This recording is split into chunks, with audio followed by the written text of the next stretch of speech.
Here we have a broken vent stack on the poly-john unit that needs to be riveted back into place. The vents are different on satellite and poly-john units, so I will show you a satellite unit next. First, to repair this vent stack, we will need to be sure the old rivet is not in the hole anymore.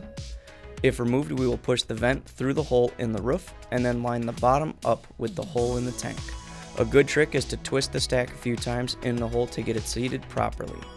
Next, we will need to drill a new hole so we can put the new rivet in place.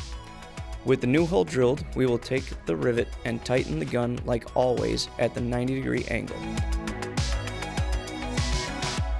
Squeeze a few times until it breaks free. Now it should be fully secured. On a satellite unit, we will follow similar steps, first by sending the end of the stack through the roof of the unit and twisting the bottom into place. Then we will re-drill a hole for our screw and twist it into place.